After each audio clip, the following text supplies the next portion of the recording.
I just want to see my balance, the little black girl said, her calm voice cutting through the pompous silence of the Bank of America Premium Lounge. Charles Whitman I stopped typing on his gold laptop and looked over his designer glasses as if he had heard the most absurd joke of the year. The 9-year-old child stood in front of the VIP counter holding a cheap transparent folder while dozens of millionaire clients watched her with a mixture of disbelief and malicious amusement.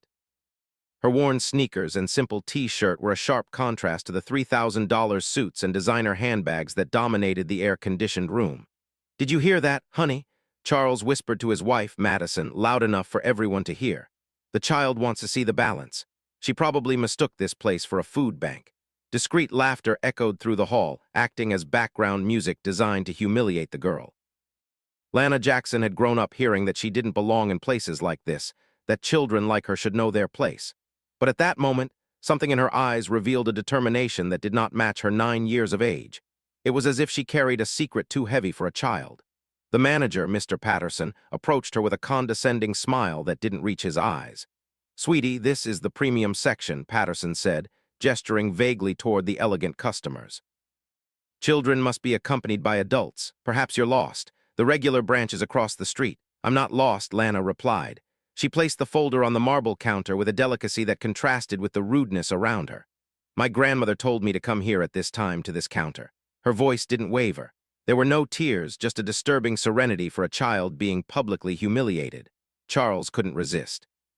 He closed his laptop and approached her like a predator sniffing out easy prey. "Your grandmother, huh? And what's her name, sweetheart?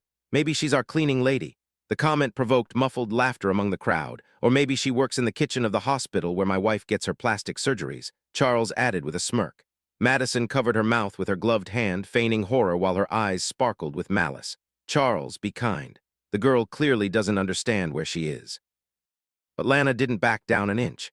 Instead, something almost imperceptible changed in her posture. Her shoulders straightened, her chin lifted, and for the first time a small smile touched her lips. It was the kind of smile that experienced people would immediately recognize as dangerous. "Dorothy Jackson," she said clearly. Each word weighed like a stone thrown into calm waters. "That's my grandmother's name, and she told me that some people here know that name very well." The effect was immediate. Mr. Patterson blinked several times. His hand hesitated over the computer keyboard. Charles raised an eyebrow, clearly not recognizing the name but picking up on the sudden change in atmosphere. "Patterson," Charles called impatiently, "type that ridiculous name in there and let's get this joke over with. I have a meeting with investors in 20 minutes." But while everyone waited with cruel amusement, no one noticed that the girl was watching every face, every reaction, as if memorizing something important. Her eyes contained an intelligence and patience that did not belong to a 9-year-old child. It was at that moment that Mr. Patterson typed the name into the system and something extraordinary happened. His expression changed completely. He blinked, typed again, and his face lost all color. It was as if he had seen a ghost in the database. There, before all the looks of contempt, Lanna remained motionless.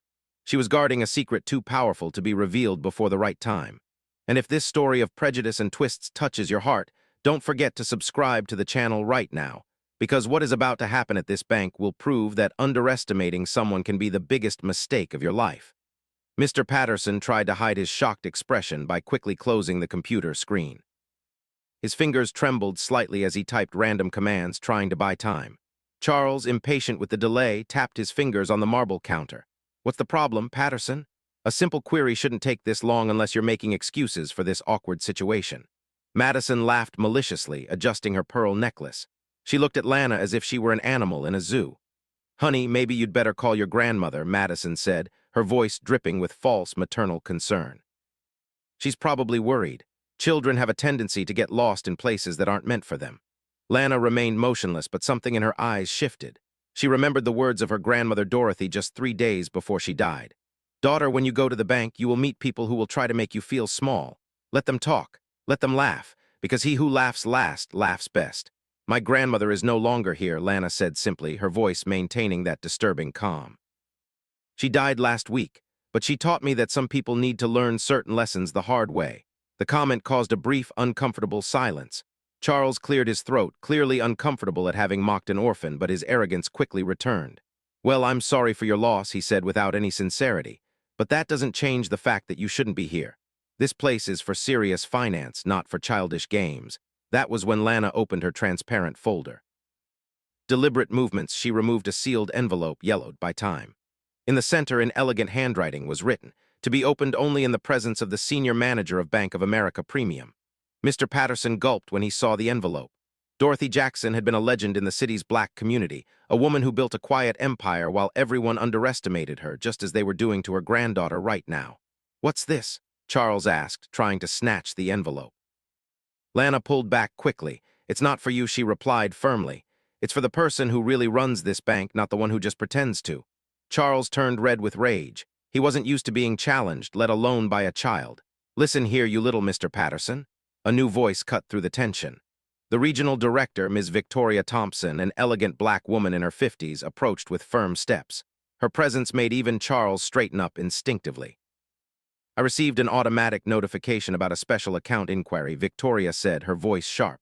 "I hope all protocols are being followed." Patterson looked relieved.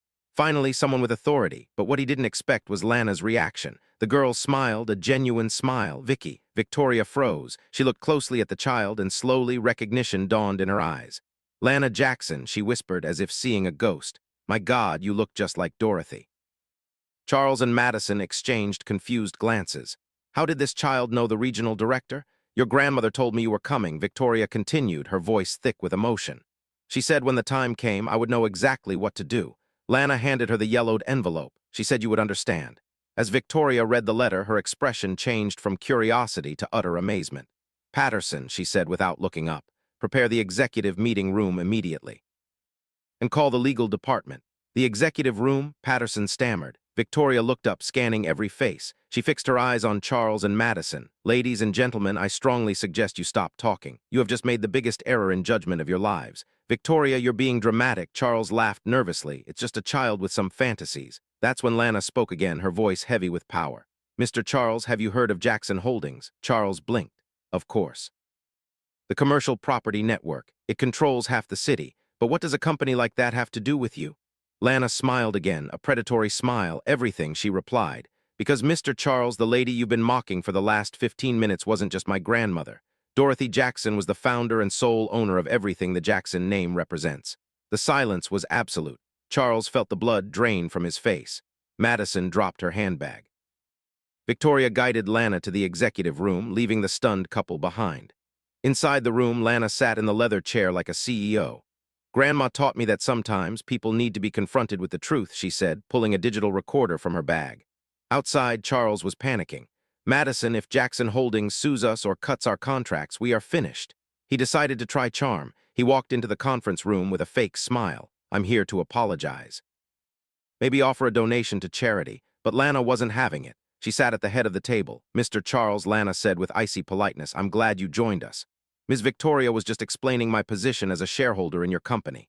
"Shareholder?" Charles choked. 5%, Victoria confirmed, enough to influence significant changes in leadership. "Listen, it was a misunderstanding," Charles pleaded. "Misunderstanding?" Lanna interrupted. "You called my grandmother a cleaning lady. You laughed at me. That was not a misunderstanding. It was racism." She tapped the digital recorder. "And the best part, every word was recorded. Grandma always said people reveal who they really are when they think there are no consequences." Suddenly, the door opened. Marcus Henderson, the Jackson family lawyer, walked in.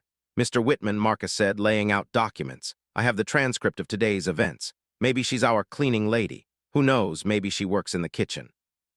"We have it all. That's illegal," Charles stammered. "This is a public bank," Victoria replied coldly. "There is no privacy here, and since this is documented discrimination, we have a legal obligation to preserve it." Marcus slid a contract across the table. "Mr. Whitman, your company relies on Jackson Holdings for 40% of its revenue." The reality hit Charles like a train. He hadn't just insulted a child. He had insulted the owner of the company that kept him in business.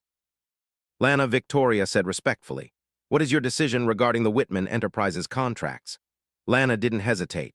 "Mr. Charles, after reviewing the terms, I have decided to exercise the termination clause for just cause." "Just cause?" Charles whispered, shaking. "Clause 15.3, Marcus read. Discriminatory behavior constitutes a material breach. Immediate termination." "This will destroy me financially," Charles gasped. "You should have thought about that before deciding my skin color determined my worth," Lanna replied simply. Madison burst into tears. "Please, she's just a child. Be civilized." Victoria smiled wryly. "More civilized than you were to her?" Civility should be applied before you get caught, Mrs. Madison. Lanna stood up. She looked small, but her presence filled the room. Mr. Charles, Ms. Madison, you taught me a lesson today. You showed me exactly the kind of people that exist in the world. But you also proved my grandmother right. Racism isn't always obvious. Sometimes it wears expensive suits and speaks politely. But it is still racism. Lanna, please, Charles begged. Give me a second chance. Lanna turned at the door. Mr. Charles, you've had 9 years to learn that children deserve respect. You've had decades to learn that people shouldn't be judged by their skin color. How many more second chances do you need to become a decent person? Charles's phone began to ring incessantly. News of the contract termination was already hitting the market. He didn't answer it. You wanted to teach me my place, Lanna said, delivering the final blow. Mission accomplished. My place is exactly where my grandmother said it would be, at the top. Building a world where people are judged by the content of their character, not the color of their skin. The door closed with a click. Charles and Madison were left in the cold silence, finally understanding that they had witnessed not just their own destruction, but the birth of a justice they could never control. It was a lesson on the true cost of prejudice that they would never, ever forget.